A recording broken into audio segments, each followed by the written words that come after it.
नमस्कार, just news live में आपका स्वागत है। मैं हूं शाइका। जब से बिहार विधानसभा चुनाव के लिए रामविलास पासवान की लोक जनशक्ति पार्टी यानी एलजेपी एनडीए से अलग हुई है, तब से अलग अलग कयास लगाए जा रहे हैं। एलजेपी अध्यक्ष चिराग पासवान ने रविवार को बिहार चुनाव अकेले लड़ने का फैसला लिया। चिराग के इस फैसले के बाद कुमार विश्वास ने ट्वीट कर तंज कर नए समीकरण की तरफ इशारा किया है। अब ये साफ है कि एलजेपी बिहार चुनाव अकेले लड़ेगी।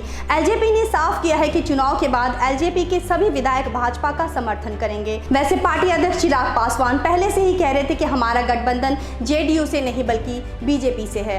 हम बिहार चुनाव में प्रधानमंत्री नरेंद्र मोदी के साथ जाएंगे। चिराग के इस फैसले के बाद कुमार विश्वास ने सोमवार को ट्वीट कर लिखा, बीजेपी और जेडीयू मिलकर लड़ेंगे, एलजेपी और बीजेपी मिलकर लड़ेंगे, लेकिन एलजेपी जेडीयू के खिलाफ लड़ेगी, लेकिन एलजेपी बीजेपी के साथ गठबंधन में रहेगी। हालांकि चुनाव में एलजेपी जेडीयू के खिलाफ लड़ेगी, पर केंद्र में जेडीयू और बीजेपी के साथ रहेगी। एलजेपी चुनाव के बाद बीजेपी और जेडीयू या किसी के साथ भी मिलकर सरकार बनाएगी। कुछ आया समझ? कुमार विश्वास के ट्वीट को देखकर ये जरूर लगता है कि मामला इतना आसान नहीं। बिहार चुनाव में मतदाता को भी इस नए समीकरण को समझने में दिक्कत होगी। मतदाता के सामने ये भी चुनौती होगी कि वो किसको चुने। एलजेपी ने तय किया है कि वो मुख्यमंत्री नीतीश कुमार के नेतृत्व में चुनाव नहीं लड़ेगी।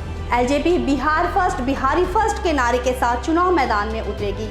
पार्टी ने ये साफ किया है कि कई सीटों पर जेडीयू के साथ वैचारिक लड़ाई हो सकती है ताकि जनता खुद निर्णय ले सके।